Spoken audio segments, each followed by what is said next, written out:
What up, everybody? How's it going? All right. Uh, let's double check. Are we live yet?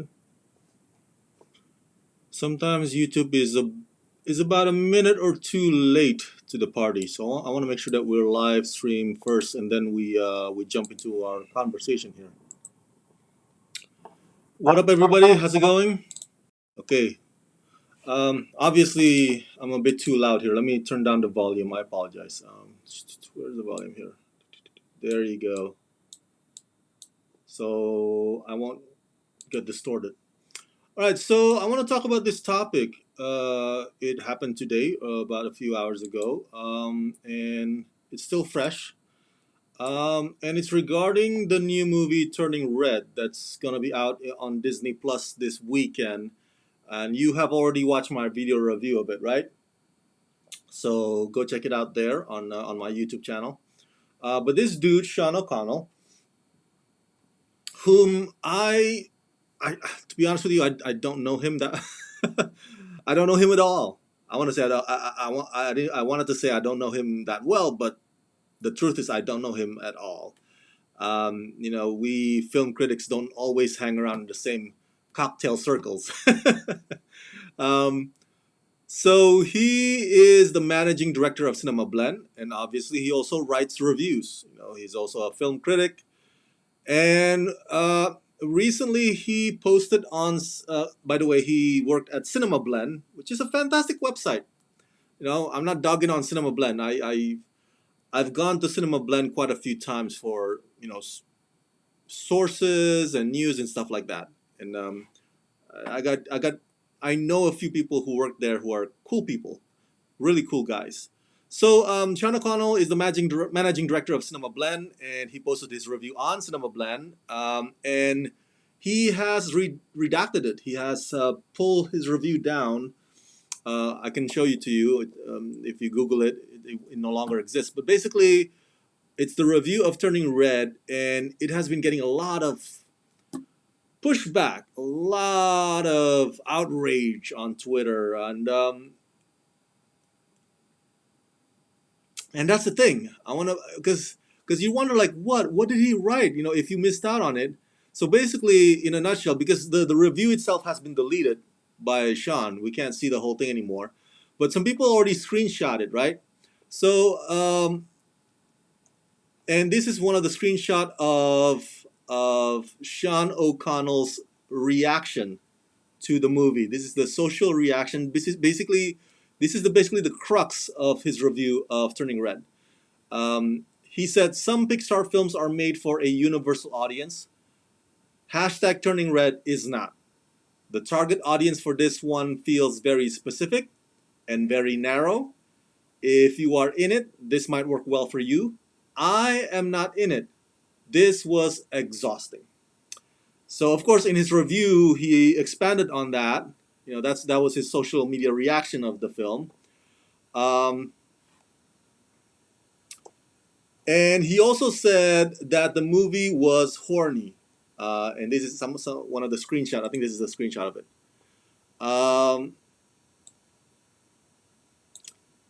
He said, without a question, Turning Red is the horniest movie in Pixar history, which parents no doubt will find surprising. So that also got a lot of pushback. Maybe I'm getting ahead of myself here. Maybe you ask, like, Rama, what is Turning Red? Turning Red is about a little Asian girl in Canada who puffs into a giant red panda whenever she gets excited. And in the movie, in a nutshell, basically she gets excited about a boy band that's kind of like Backstreet Boys or NSYNC, sort of a boy band. And I tweeted this. I tweeted that basically the movie is an illustration or a metaphor of menstruation, period cycle, and puberty. And the director, Damishi, is a millennial like me, so it makes sense that the movie was set in a time that people were so hung up on Backstreet Boys and NSYNC. It just totally makes sense. It totally fits the generation. So that's basically what the movie is. And so what Sean O'Connell is saying, hey, I can't relate to this. These characters, they don't speak to me. That I don't see myself in these characters. You know, and I find it exhausting. I find it horny.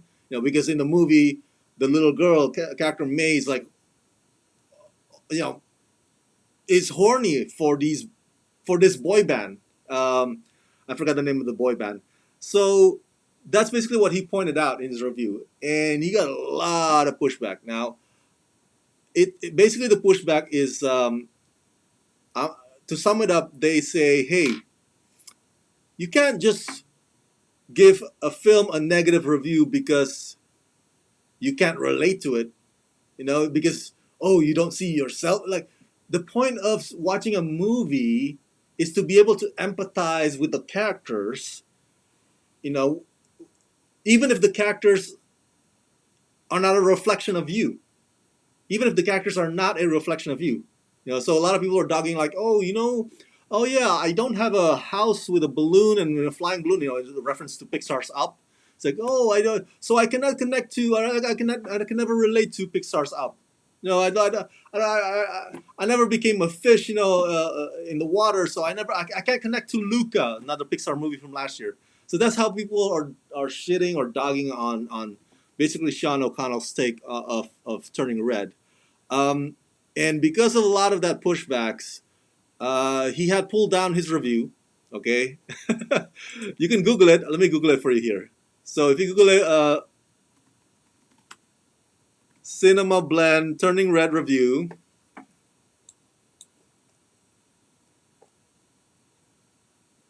I don't think it's there anymore. Yeah, it's not there anymore. It's not there. The link used to be live. Oh, here it is. Here it is. Here it is. Here it is. Here it is. The link is live, but if you click on the link, nothing. It's deleted. Here it is. See, the link. You can still find the link if you Google it, but if you click on it, see Cinemablend, nothing. Boom.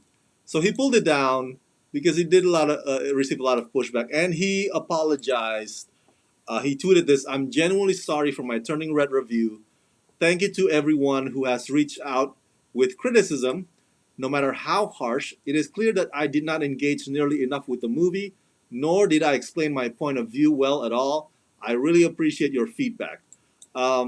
I Here's some of the, before I give you more of my opinion. Here's some of the other pushbacks that I mentioned to you. So basically, like for example, this Frederick Pagan says, I'm sorry, not that's McDonald's in Russia. um, oh, here it is. Josh Bradley says, if it's a great movie, he's quoting Roger Ebert. If it's a great movie, it lets you understand a little bit more about what it's like to be a different gender, a different race, a different age, a different economic class, a different nationality, a different profession, a different hopes, aspirations, dreams, and fears. Ali Nugent says, this is filled with weird and bad takes, but my favorite is, without question, Turning Red is the horniest movie in Pixar history. Jeff Zhang says, Turning Red's specificity is one of the most charming things about it. I am not in it, therefore it is exhausting. Is an awful and frankly privileged way to engage or not engage with art. Leah Mariel Thomas says, I have been asked to relate to so many orphan boys in my life. How did I, a girl with living parents, ever manage? Another dog on Sean O'Connell. Samantha says, who among us doesn't relate to being a Parisian chef in training, being controlled by a rat? Tale as old as time. Abria says, wait, do you think that the story about the teenage boy who suddenly starts shooting webbing everywhere, aka Spider-Man, after his body changes is effing universal? Oh my god, the myopia, it's wild. Vinny Mansuko says, the reason I love Monsters Inc. is clear. I am a monster who works in a monster factory. Renee says, I'm glad you apologized, but my god, what exactly are the requirements for appealing to wide audience? Storytellers have a huge responsibility to remain open-minded. So do their critics. And that's the point I want to bring up later. Taro Counter says, you gonna delete this review too? Because it's still up and embarrassing. Also calling a movie about preteen girls horny is not good. So yeah, those are some of the harsh pushback against Sean O'Connell's take on Turning Red. Now that I've given you my all those contexts, let me give you my opinion. Number one, of course, I disagree with Sean O'Connell's take of Turning Red. I mean, come on. It's a bad take. It is. It is. You of course, film opinions are subjective. Like any form of art. You're entitled to your opinion. If you don't like a movie, I'm entitled to my opinion. If I don't like a movie, I get it.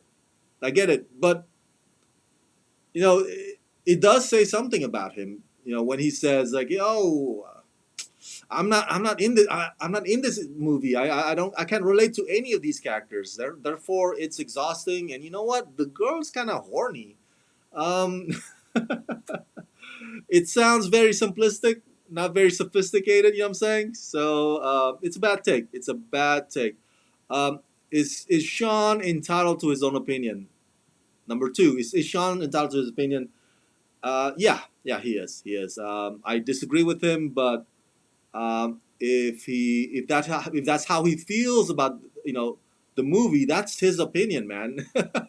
like the movie.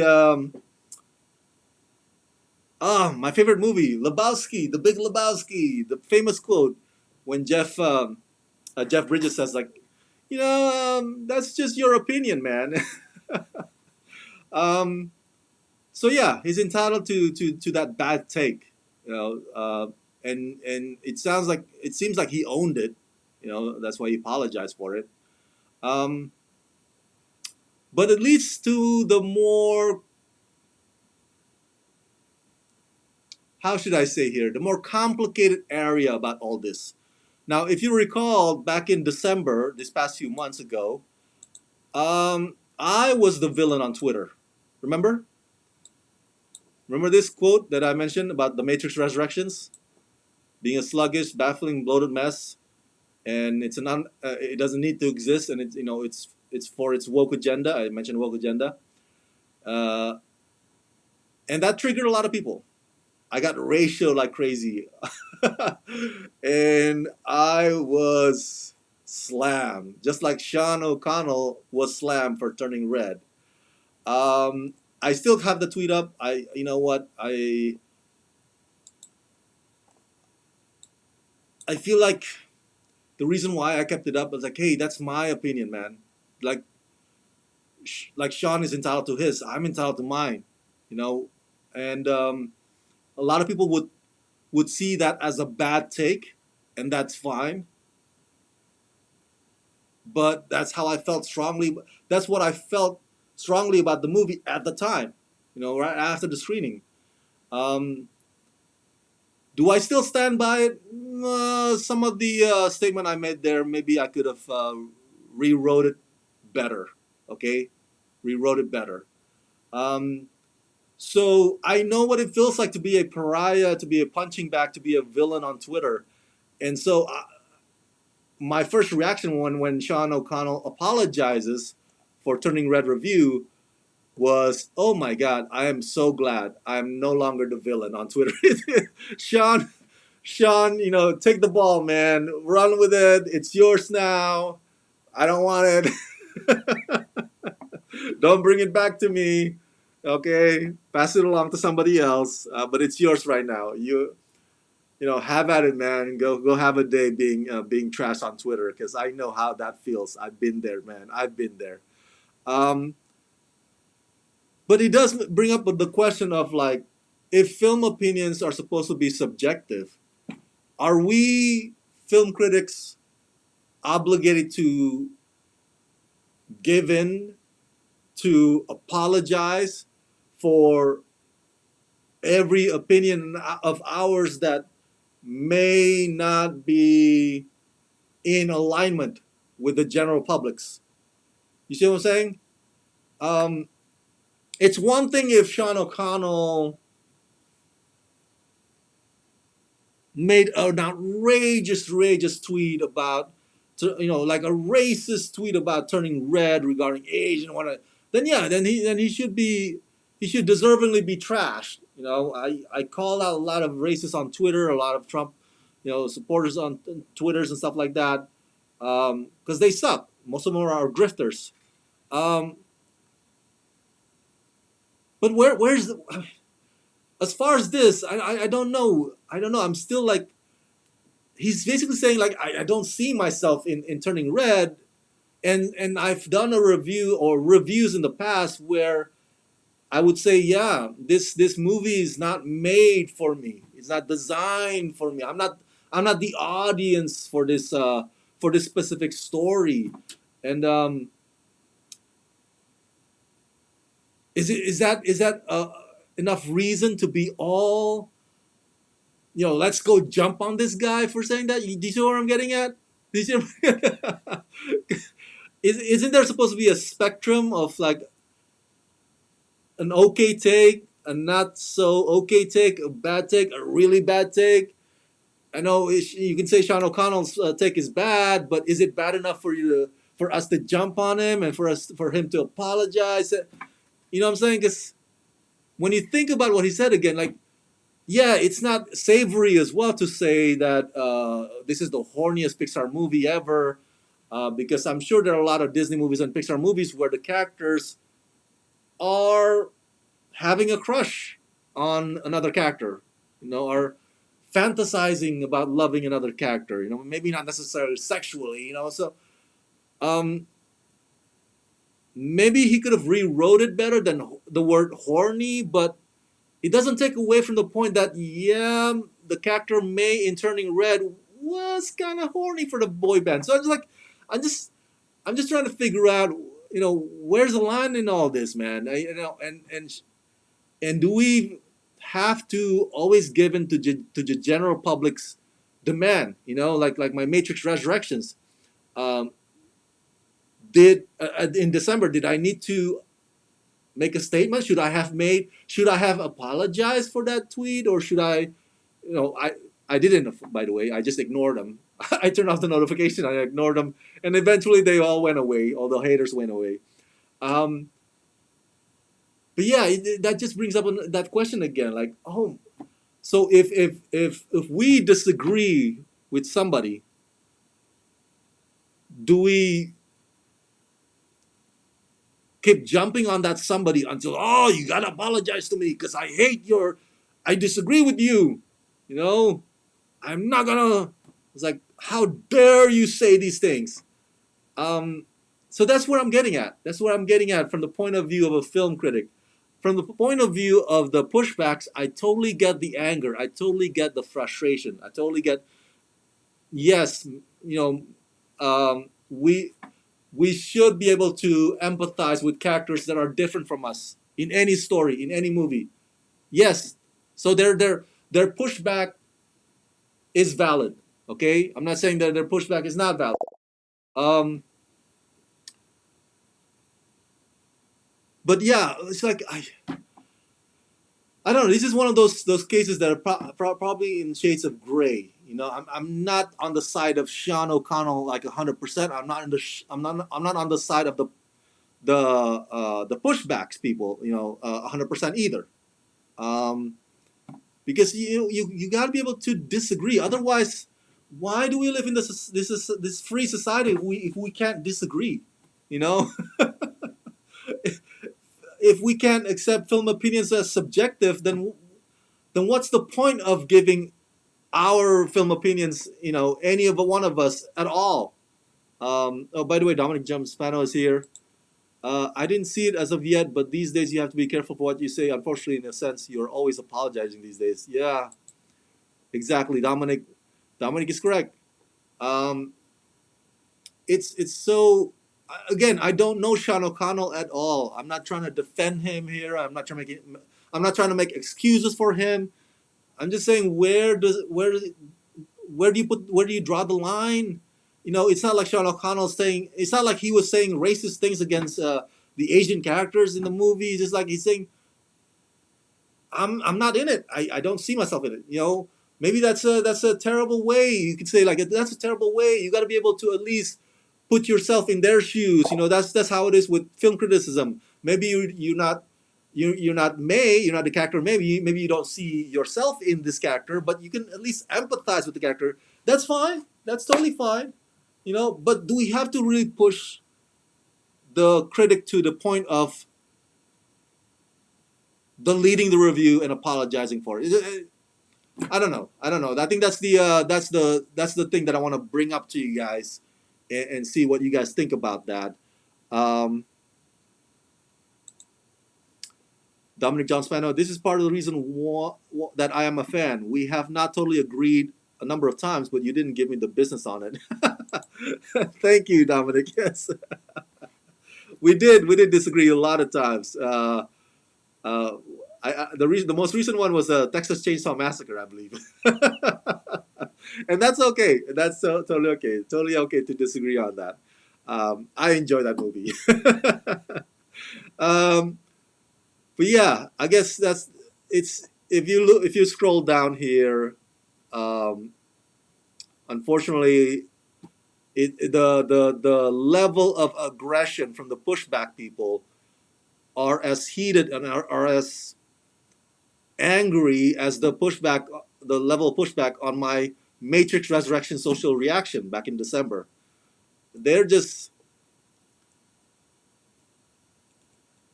it's one of those where they're not satisfied until you apologize to me, until you get fired, until you get whatever, it's like until you lose your job, until you, like, how dare you to be in this business in the first place, like, because I disagree with you.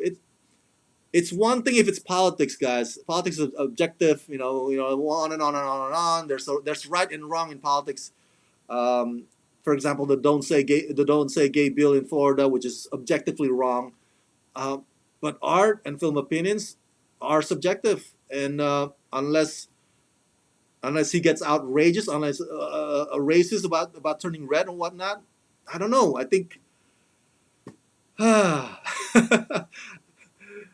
Final point. I think a lot of people today just they don't have a life. They don't have, or they feel like they've done something positive to society if they have Twitter outrage for the day. It's like, oh, I've done my dose of Twitter outrage for today. I am a good person. Woo! I've told Sean, I've told Rama that, I told him, oh man, yeah. On the keyboard, boom, enter. Yes, I've done my duty for the world. Am I not awesome? Am I not great? So that's how I feel about a lot of people today. It's like, so yeah, guys, let me know what your thoughts are about this topic. What did you think?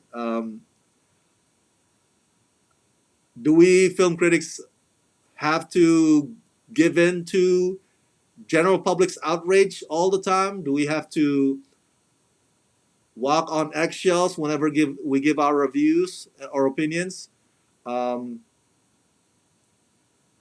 Yeah, share your thoughts in the comment section below. And thank you, Dominic John Spano, for chatting with me, my friend. You found the time between your exams to chat with me and tune into my live stream. You are awesome. Thank you so much. So yeah, share your thoughts in the comment section below. And as always, subscribe. Let's rock this.